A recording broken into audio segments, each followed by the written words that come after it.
Hello friends, welcome back to the online course on non-conventional machining or advanced machining processes.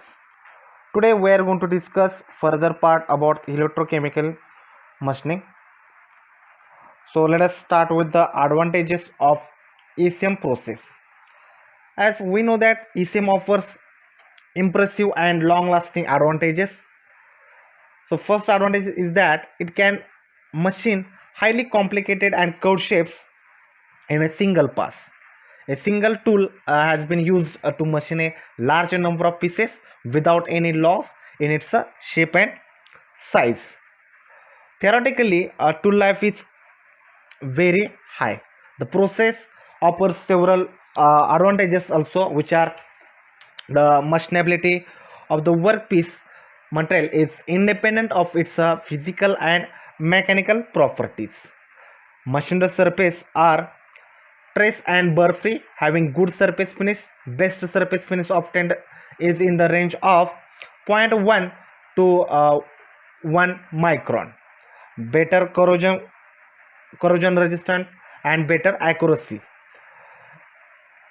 It yields low scrap, almost automotive operations, then low overall machining time and reduce the inventory expenses. These are the advantages. Also, this ECM has its own limitations, and it can be used only for electrically conductive workpiece metals. Further, the accuracy of the machined components it depends upon the factors like tool design, degree degree of process controlled imposed complexity of the in the shapes produced, etc. Machining of materials consisting of hard spots, inclusions, sand and scale present some practical difficulties. ECM under certain circumstances, it is found to be incapable of economically producing the dimensional tolerances desired on the workpiece material. It cannot produce sharp corners and edges, and to overcome this, researchers are constantly and continuously engaged in improving upon the ECM system technology and equipments. Let us discuss the applications of this ECM process. Over the years, ECM principle has been employed for performing number of machining operations, which are turning, trepanning, broaching, grinding, fine hole drilling, then die sinking, piercing, deburring, plunge cutting, etc. It is being widely used in the various industries related to aeronautics, nuclear technology, space vehicles, automobiles, turbines, etc. Some of the typical examples of ECM applications I have stated here.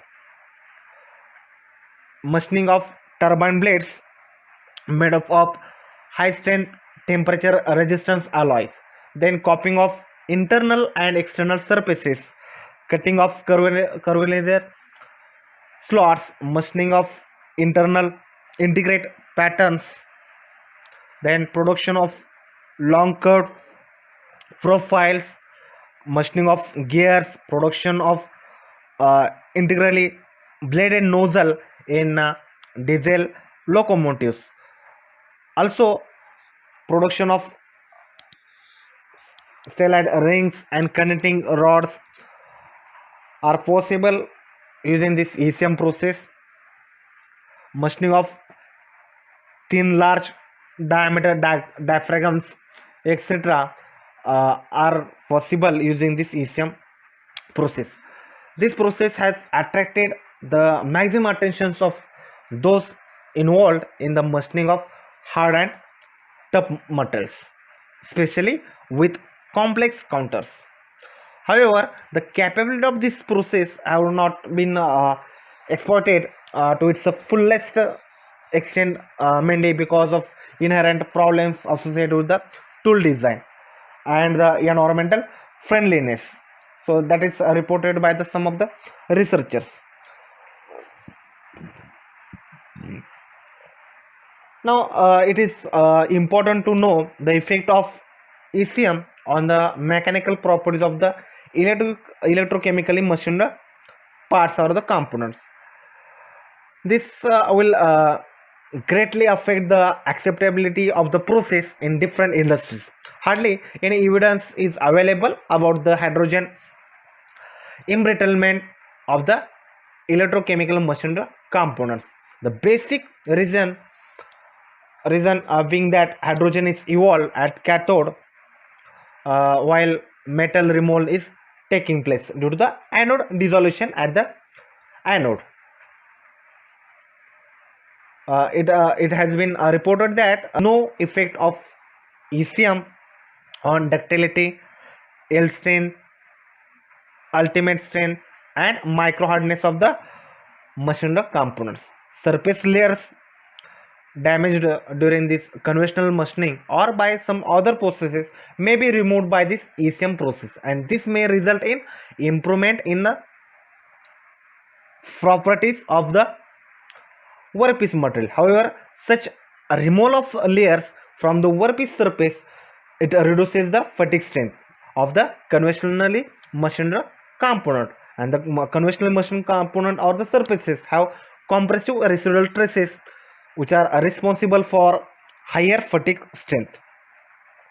This fact has been verified experimentally by some of the researchers. However, the required fatigue strength can be restored by further appropriate post mechanical finishing treatment.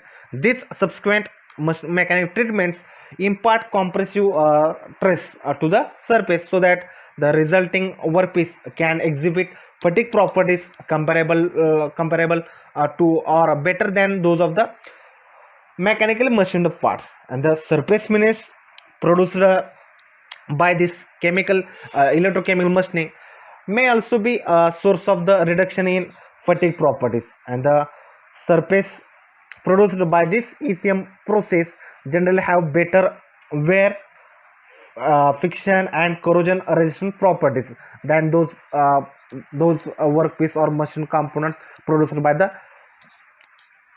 mechanical means, uh, and gives and the idea about the of effect of type of finish on the fatigue strength. Okay, so these are the some effect of ECM process on the mechanical properties of the machined parts. Okay, so this is about the today's part, and these are the some references which are I have used for or referred for my this lecture. Okay, thank you very much.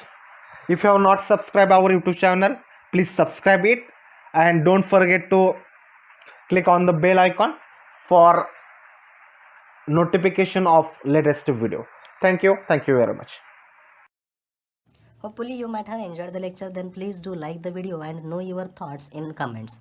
Please do share this video among your friends and don't forget to subscribe to our channel. After subscription you can press the bell icon to never miss the notification regarding our new videos. Thank you so much.